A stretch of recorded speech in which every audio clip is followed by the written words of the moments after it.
Once again, I'm doing a review for Netflix's Daredevil, Season 2, Episodes 5 through 7. Titles being Kibuku, Regrets Only, and Semper Fidelis. So, brief synopsis of the 3 episodes. In Episode 5, it starts off where Episode 4 left off with the introduction of Elektra, and we see the backstory of how she and Matt met, and we, in the present day, she's trying to investigate the shady company Roxxon Oil, which her father was connected to, and she's hacks into their system, and she can see that they're doing some shady deals. And like I said, they had the backstory where we find out that how her and Matt, the kind of relationship that they had with her being kind of a troublemaker and him falling in line with her, and then out of nowhere she tracks down the guy who killed her father. And they beat him up, and then Elektra's like, "Are you going to kill him?" And Matt's like, "No," and that's the end of the relationship. Episode 6, we see that Elektra, her and Matt try to break into this building where they have some ledger which would prove that Roxxon is being pretty shady. So you get some excitement there. We get introduced to some new villains. Episode 7, we go back to the Punisher story with his trial is underway, and a little more with Elektra, them investigating, once again, the shady Roxxon Oil Company. Okay, so first things first, I'd like to talk about Elektra, and I love the new Elektra, and I love how they introduced her. Like when Matt first met her, I'm going to make some comparisons to Daredevil in the movie, and, in the movie, he senses her through his sense of smell. She has on this perfume that he finds alluring, and he has to know more about her.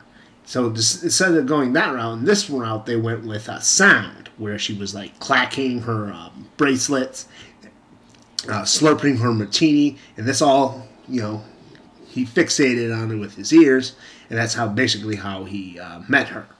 Him and Foggy, they were crashing some kind of like faculty party, real high class, and she was there, of course, because she's rich and I guess a trust fund baby. And from there, they show more with the relationship with her and Matt. And I like the new Elektra because, you kind of compare it to Jennifer Garner's Elektra, where Jennifer Garner's Elektra was sort of disciplined and serious. She's training to be a warrior. She's always, and it's stoic, right? And now the new Elektra, she's kind of like the polar opposite. She doesn't take things seriously. She's not disciplined. She's a troublemaker. She's a wild child. She has all this money, so she doesn't have a care in the world. She's stealing cars and breaking into places and taking people hostage who killed her boyfriend's father, and says, "Hey, let's kill this guy." And throughout the 3 episodes, I just love her. I mean, she's just so funny. She's sexy. She can kick some ass. And she, like I said, I love how they have a different Elektra, a different take on her than, Jennifer Garner's from the movie. Not that they had a problem with Jennifer Garner's Elektra from Elektra and Daredevil. And the Elektra storyline is very intriguing, very interesting with the Roxxon Oil.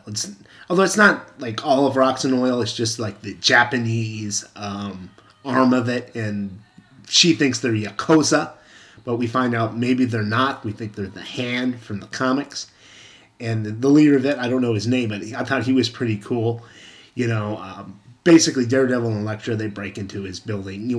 They go undercover because he's having a party there, and she's invited, so him and Matt, they find this accountant guy who's got this key card they need. So Matt, drops some wine on the guy, and they beat him up in the bathroom, take his card, and they break into the building. And, the guy finds out about it, that someone's broken in. And the first thing you see with him, he's in his office, and he lifts up this little box, and there's all these little fingers in it. And I thought that was, that got me. I like that. And they bring in the accountant and his 2 bodyguards, and they've all failed this guy. And the accountant really doesn't seem to understand what's going on. But the 2 other guys, they're wrapping their fingers, putting on tourniquets, because they know they fucked up, so they're going to have to, it's going to cost them a finger. But it cost them more than that. The guy behind them shoots both of them, and accountant's like, oh, come on, I have the biggest respect for the Yakuza. And, the main bad guy's like, who said I was Yakuza? Yeah, like I said, very intriguing. You're trying to figure out what the Hand is up to. And this goes back to season 1 with the Black Sun and whatnot. And at the same time, we do have the Punisher. Not as exciting as the Elektra storyline. It's, basically Punisher, he got caught. He ends up in the hospital. Foggy and Matt and Karen convince him that their firm should represent him. He goes along with it. We know that his family, someone falsified some records, a medical examiner, where instead of being shot up at Central Park during the big gang shootout, they were killed the police reports say they were killed, just in their car, single shots, and Frank Castle's like, no, they were blown to bits.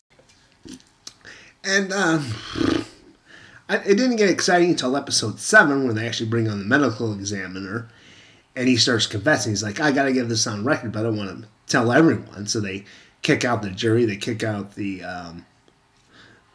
audience, I guess you'd call it. They kick out the Punisher, and he starts saying, yes, he did falsify the records on the Castle family, and as well as some John Doe. And that's pretty interesting. Who's the John Doe?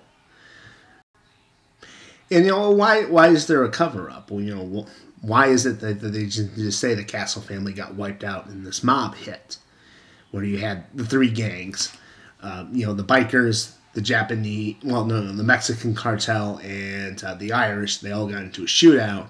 Like 30 of them or so died, and the Castle family got killed in this. Why are people trying to cover it up? What's behind all of that? And there is a scene where Karen goes back to the bulletin to try to find information.